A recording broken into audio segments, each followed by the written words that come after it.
Good morning, and I also want to give a thank you to Marcus Smith and his whole team for hosting us all here in the annual Charlotte Motor Speedway annual Motorsports Media Tour. And I just told Marcus I'm looking forward to seeing his father on Friday night, putting that blue jacket on him. He'll be one of 5 honorees into the Hall of Fame. That's exciting for him and his family, for sure.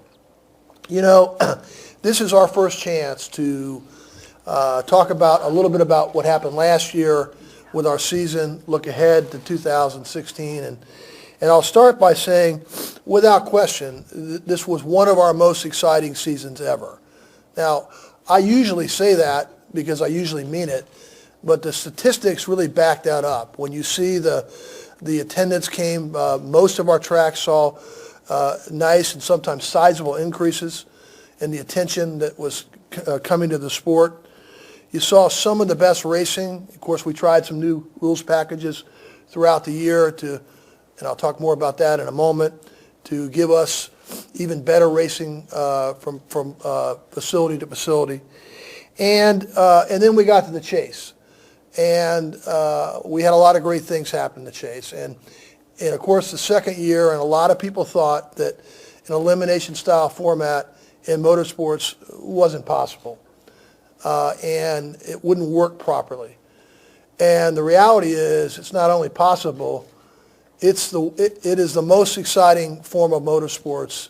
It's the way to crown the champion in the most exciting form of motorsports. And there's no question about that. Our fans have rallied around the format. Our drivers, our teams have done that. And what you saw was in year 2 was a real understanding of what it takes to compete in each of the rounds, the strategies, and so on. And that makes the racing better because chances are taken, things are getting figured out, more teams are competitive, more surprises are happening. So we couldn't have felt better about leading up to the finale in Homestead, where we had a record audience, the best audience on television in a decade. And they watched 4 drivers battle it out, and as the case in the second year, we thought that you had to win the race to win the championship. That was the case. And Kyle Busch made an amazing comeback, and for Toyota, for his team, for himself, and coming back from that injury to win the championship in dramatic form. So we had, by any definition, an exciting season. And what that does for us, and it does this for every form of motorsports and sport, is it gives you momentum into the next year. That's how it works. And so we're going to be fortunate to ride some things that worked well in the sport, in particular the racing and the level of competition, on into 2016. We also, of course, welcome back NBC, first year of a 10-year agreement, and as they told us they would do, they raised the level of broadcast to our fans every week with new ways to cover the events, to announce the events, and we couldn't be more pleased to be their partner for 9 more years. And same with Fox, and they started their first of a 10-year agreement as well. And of course, they'll bring into the booth, this year will be Jeff Gordon, and he will put he'll be an incredible addition to their already talented booth. And while we'll miss Jeff on the track for sure, seeing him every weekend helping explain what's going on in racing to our fans on Fox, well, that'll be the next best thing to having Jeff in the sport. My sister's going to come up in a little bit as well, and she's going to talk about Daytona Rising and the Daytona 500, and we're almost upon us here. And when you go through it, I'm going to let her explain it a little bit better, but it is an amazing accomplishment, and I'm really proud of what the vision that they had, and I think what that will spur for the industry as more facilities look to do variations of what Daytona has done. So we'll kick off the Daytona 500 in an amazing grand style. I'm looking forward to getting to Florida shortly.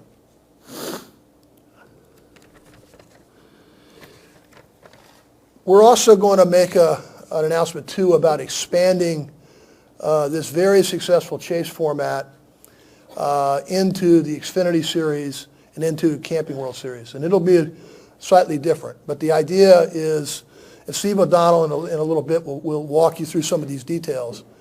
But the idea is pretty simple. When we look at how successful the format is for the Sprint Cup Series and the fact that the drivers trying to win a championship in those lower divisions are trying to come up to the Sprint Cup Series, we know that the way to win in the future, you got to beat people, you got to be winning, you're going to be in the crosshairs of elimination at any given moment. And that's how we want our young drivers from a very early stage to understand the racing competitive style in NASCAR. So no better way to do that than to have our championship formats consistent. And that's one of the main reasons that I think that I know that we did that. Let me close on one thing, and that is in Las Vegas, I talked about how our industry over the last 4 or 5 years has come together in a way that has been incredible. And I say that because of all the things that we've done together, whether that's the industry action plan that got designed, developed, and executed by our industry to make sure our fan experiences and our communications were all working in a better way, whether that's getting the new chase format fully integrated into the promotional windows of their venues and to our fans, and bringing that message home, bringing that style of racing to their facilities. Our digital rights, as we brought those back in-house, and the industry is the main driver of those rights coming together to make sure that we handle the digital and social media age correctly. We did that as an industry. And I said to the group in Las Vegas that good ideas can come from anywhere. And fortunately they do. But they're executed by our industry. And I'm really pleased to say that that's why I believe that as an industry we are poised in a way for the future that we've never been before. And I'm really excited about that. And I'll leave you on one note, and I know in a moment I'm going to take some questions as well. But there's been a lot of talk about a new charter system for our team owners and how that can work to make the team ownership model better. I'm very optimistic that we're going to get that new ownership structure completed. And when we do, and why we're doing that, and we wouldn't do anything that we didn't think in the long run would make racing better, would field more opportunities, create an environment for more owners, more capital in this very expensive sport, to have a better experience in fielding the race teams week in and week out. And I'm very optimistic that shortly, while today won't be the day, but shortly we'll be able to share those details of what that looks like. And that'll be a historic first, too, in auto racing. Should we complete this, and I believe that we will, it will be an historic first. And as I say, we'll make the racing better in the long run and secure the ownership experience for the future. So with that, I'm happy to take some questions. I think I'm over here on the chair. Thanks, Brian. So your off season, how was it? Well, I had a little knee surgery, and I'm recovering okay. I won't be playing in the World Cup. They haven't called me anyway, but I don't think I'll be kicking any soccer balls quickly. But it was good. We didn't do a lot. Just sort of stayed at home, and this industry moves around so much that it was good to just stay home for a little while. Good. So exciting stuff to talk about today. Obviously, with the chase format extending into Xfinity, as well as the Camping World Truck Series. Right. So, can you talk me through it a little bit more conceptually? What was the reason? Obviously, it also shines a spotlight on our young stars, as well as getting them to be trained to really compete at the level you want them at. Yeah, I think it's important. I said that in my remark. I think it's important that they understand how difficult it's going to be when they get to the next level, the Sprint Cup level, and that winning a championship, and consistency is a very important thing in auto racing, and it will never change. But as you go up, I think we believe not only does it make it more, it certainly makes it more exciting for our fans. It starts there, right? And our fans love elimination style. They love the emphasis on winning. And so that'll be a welcome addition in both those series. But I think for the drivers, I think it's also important that they get conditioned to what it's going to take to make them better prepared to handle the next level. Yeah. Well, like we say, names are made in the Xfinity Series, so that's certainly our goal. We'll have Josh Hamilton over here on the mic, and we'll Nicole Pettit here. So if you just raise your hand, and we will try to identify who you are. Josh, if you could help me out. I got Bob Pockrass. We'll go with him first. Jim Utter. And who else we got up there? Lee Spencer. So we'll go Bob. We'll go Jim, then to Bob, and then to Lee Spencer. Jim Utter, motorsport.com. Brian, obviously in the Trucks and Xfinity Series, there are far fewer fully funded full-time teams than there are in Sprint Cup.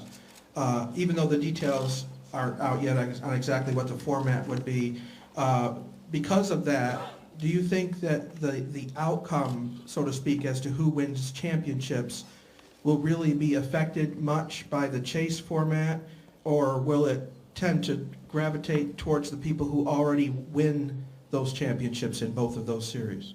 Ask Jimmy Johnson, six-time champion, got eliminated in the first round. I think it's the reverse. I think it gives teams who have to be great on one day a better opportunity than a more well-funded team who can sort of wear them out over time. My own view is we'll see. And by the way, as I said, and Steve O'Donnell will be up in a little bit to walk you through some of the details, but they'll be slightly different too, and the rounds will look different, and same concept. But my hope is it'll work. It'll give the teams that are more underdog teams, like it's worked out here at the Sprint Cup level. You had in the Final Four. I don't have to tell you about Martin Truex, and so I think it can, because now it relies on you got to be really good, on certain days when it counts, and that's different than, I've just got to, wear somebody out every day.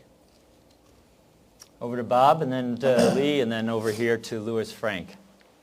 Yeah, Brian, since last year when we've asked drivers about safer barriers, they've said they've met with NASCAR, and NASCAR has an extensive plan to have additional safer barriers. We haven't really been given details of that plan, so I'm curious if you can kind of go through it a little bit, explain to us a little bit of the plan, how far into it you are, when it might be completed, and any financial investment NASCAR has put into executing that plan. Well, obviously the speedways handle the safer barriers from facility to facility. What we've said is that they're going to be wherever they need to be, and our tracks have said that's right, and they totally agreed, and they have met on various occasions with us, with themselves, and they've already long been. They're well into installing walls. Kentucky, as an example, I know, is under a major reconstruction. They're pushing behind. Daytona has done quite a bit in that area. All the tracks are taking a different look because, listen, they believe that they were in good shape. They always hope that they're in good shape, and sometimes things happen, and we all discover that it could be a little bit better. So those looks, those reviews are underway, and I'm very confident that our tracks, they feel just as strongly as I do and we do that they're going to be wherever they need to be. Lee? Lee Spencer, motorsport.com. We're starting to see a changing of the guard with a new class of young guns that we really haven't seen, maybe in 10, 15 years. Jeff Gordon retiring this past year, then Tony Stewart, Jimmy Johnson, Greg Biffle, and Dale Earnhardt Jr., Matt Kenseth. What's the game plan for bringing in the younger drivers, and what rate of speed do you see this happening? Well, I won't mention to Jimmy Johnson that he's going to retire anytime soon. I don't think I've heard that from him, but I hear your point, and it's fun. This is always fun because, it's part of sports that new stars are created, and you're going to and so we always look at that as what's in the farm system, if you will, and in our case, it's probably not a time in our existence we've had so much talent in the lower levels to emerge, and I think they just want an opportunity, and these opportunities are going to start to become available. It's one of the things that is challenging about auto racing because there are only 43 seats, and fortunately our drivers have long careers, so there isn't a lot of opportunity from year to year for a lot of turnover, but this is going to be a kind of a 2-3 year wave where you're right, Lee, that there are going to be more of it than we've seen in the last 4 or 5 years, and that's, to me, that's exciting because you don't know, but that there's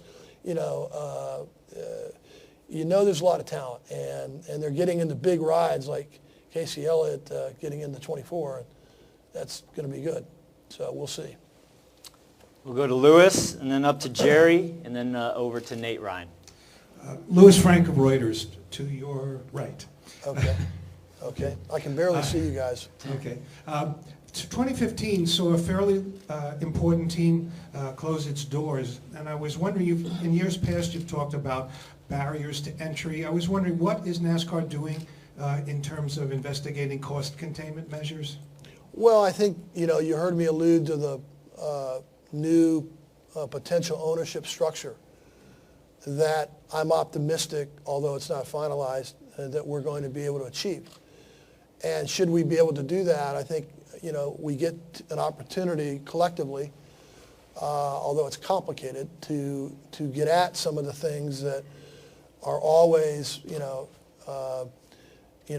just around the corner in auto racing. Well-funded teams versus lower-funded teams, cost of entry, enterprise value, all kinds of things that go. And to us, it means really one thing. It means the more teams that are better structured, well-funded, better operated, then the better the auto racing will be, because that's just common sense, that more teams that have an opportunity to race in good equipment, that's a really good thing for NASCAR. And we've been fortunate through the years to do better than most in managing the very difficult cost issues, many of which we don't fully control, at the NASCAR level. And they're a function of competition and free markets and all the things that means.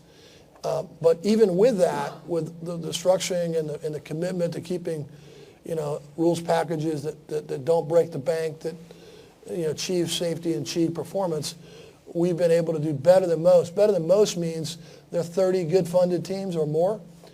Nowhere in auto racing where that exists in those kind of numbers. Maybe 8, maybe 10. Car manufacturers happy, never thrilled. I don't get bouquet of roses thrown at me by any one of the 3, but they generally feel like they have a fair shot, and they're treated fairly, and they are. And so we've managed that well. What we're saying is we're going to do a lot. We think a new structure that gets us ready for the next 20, 30 years, done correctly, can yield even better results on our existing model, and that's what we try to do in this potential new system. Over to Jerry. See, you have a microphone over there, and then we got Mike, and then I believe it was Craig Neff in the middle. Is that correct? Mike Neff. All right. To your right. I'm combining two. Okay. Jerry's up here, you're right. We're entering our last year with Sprint. Looking Yeah. forward to that. But also, how is the entitlement sponsorship search going for 2017 and beyond? And what will the rollout be with that plan? Well, it's going well, and fortunately for us, that there's the sport is in a really good place, and it's we've gone through some tough times with the economy and all the things that you've heard me say. We've been disproportionately subjected to with our fans who drive further, stay longer, hotel prices, fuel prices, job situations, all that really put up, not to mention the commercial side of the car sponsorships and so on, have put us in a different position. We've gotten through those things, fortunately, and the sport has made a lot of decisions that are serving us well. And so we're in a good spot. We have a lot of interest. We've got our TV deal set for the next decade or so, and my sense is that we'll get something done here. We'll see, but it's good. We're in a good place. Okay, we'll go Nate, Mike, and then to Alan Cavanna.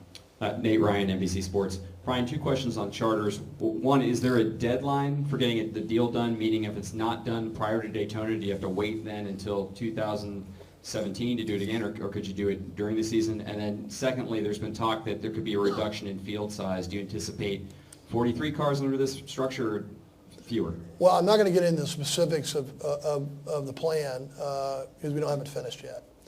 And it's still moving around a little bit. The timeline is the sooner rather than later. The further we get in, the longer you have to push out in a certain season where we can. And by the way, whatever is the final arrangement, should we be able to get there, this is going to be a phased. This isn't a, from one moment to the next, everything will be different. This is a very complicated plan and structure that will require some time to phase in many aspects of it. But, and we'll just have to see we'll announce things as soon as we can. But I'm optimistic. I wouldn't say that if I didn't. I was in the meetings myself last week, and I'm optimistic, although these things, as complicated as they are, can always move around on us. Let's go to Mike, Alan, and we're going to wrap up Brian's segment with Claire B. Lang. Claire B., one of my favorite people. Where is she?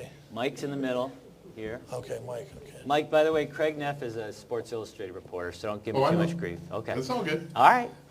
Mike Neff from frontstretch.com. Brian, a few years ago we brought in EFI to kind of get to a technology that's more prevalent in production cars. There's several other technologies that are in use at this point in the Cup Series that have not been on production cars for a while. Is there a timeline and some other technologies that we're looking at moving into the National Touring Series? Well, I've said that we've departed a little bit from where we were 4 or 5 years ago, and that we were a bit adverse to technology, not because we didn't understand it or didn't think it could help us, is we believed that it could break the bank and not give us enough benefits for our team owners in particular. We've changed that view because technology is more available, is more competitive, and is more far-reaching. And all of our stakeholders have put huge bets. Our OEMs, car manufacturers, many of our sponsors are obviously all, we've tied it to an innovative culture in NASCAR, and our teams are now pushing forward with that. It's still in our situation. We want to be really, really smart about it. We want to embrace technology, but we can't break the bank for the team owners because we want to put the next thing under the hood or the thing in the car that won't make a big impact in either safety or performance or keeping the racing tight or close, but breaks the bank. So we're balancing that very carefully, but we are on a steady, slow march. I said this a number of years ago. It continues, and you see it not just on the track, which you're referring to, but or on the race cars, but also on the track. With our track drying system, the Titans are playing a huge role, saving the day frequently for us, including the finale at Homestead. We would not have been able to complete that in a timely way on NBC without the Titans, as an example. So we're going to embrace technology and innovation. We don't want to break the bank for the track operators, the team owners, or other stakeholders, but we're going to need to figure it out as we go along. Alan? Alan Cavano, Fox Sports, up to your left. Brian, I see there's a small change made with Cup drivers going down to the lower series. They're not allowed to race at Homestead, I take it, with the new chase format. Was there any consideration to taking them out of the game altogether, if you will, Cup drivers going down? Are you afraid they're going to affect the new chase formats in the Xfinity or Truck Series? Well, that obviously, plays into it when we restructure the formats. That plays into it, and we have to balance this.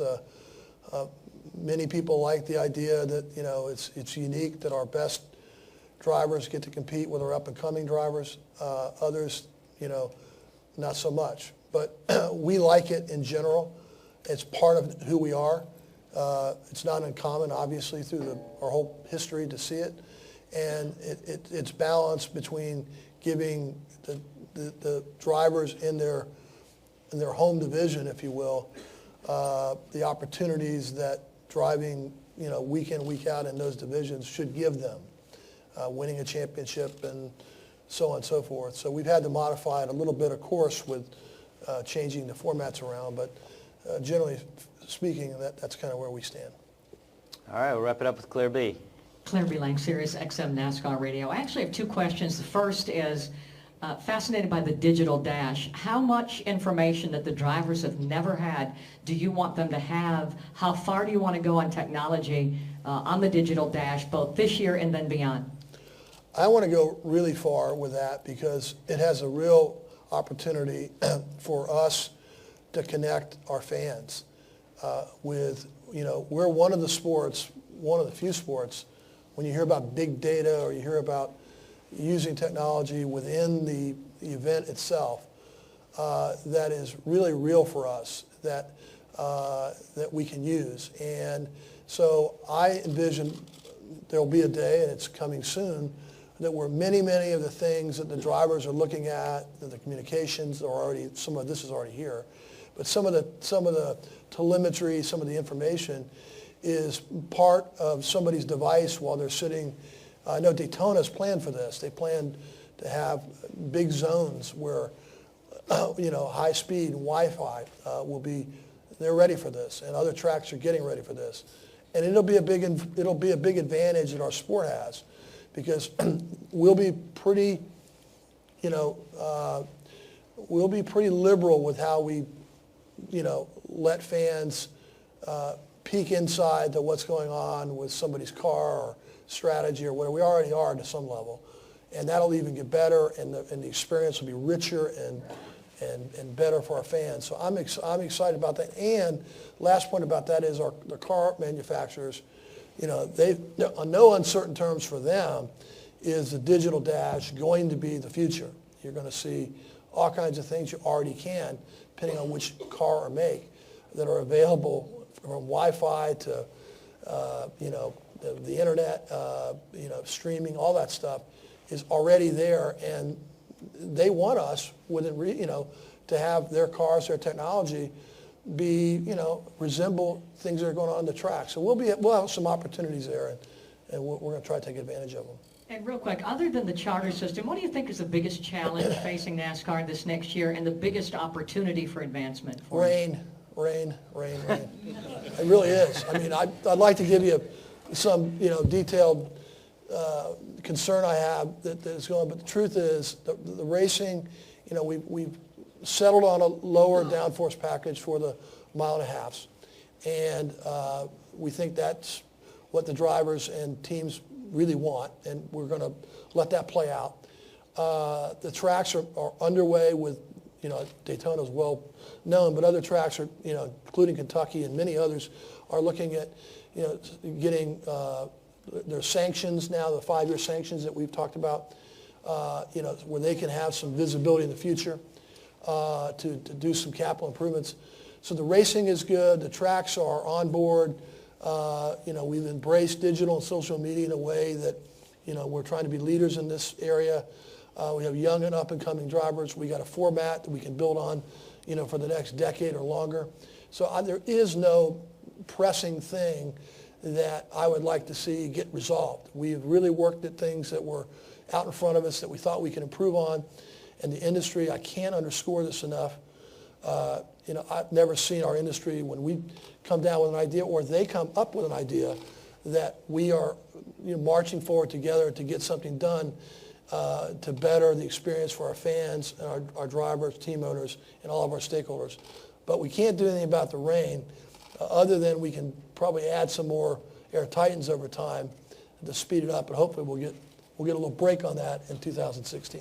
Yeah, let's hope so. So before we welcome our next guest, Max Siegel, just wanted to see if you had an assessment on diversity at this point. I know you joined RISE, important to be part of the leagues across the sports enterprise in terms of inclusion, but how do you think we're doing, and where do you see that moving into the future? Well, RISE, of course, is, Steve Ross, is owner of the Dolphins, has chaired a very important group of people. I happen to have been invited and honored to be there to help, look at making all of our sports in the future more diverse. And we've been at this, I started our diversity council back, a decade ago or longer, and I see the benefits coming, and I see the benefits on the track. I see them off the track, and it's a very important thing for us. I'm like everybody else. I'd like to see things go faster, generally speaking, progress and so on. But I see, with our Mexican, approach, Hispanic approach rather, down in Mexico, what's happened, with drivers coming up to the system, African American drivers who are getting opportunities that they would have never had through our combines and other things, and and moving up, the ladder, winning races on the national level. That a lot of people didn't think that was possible 7-8 years ago. At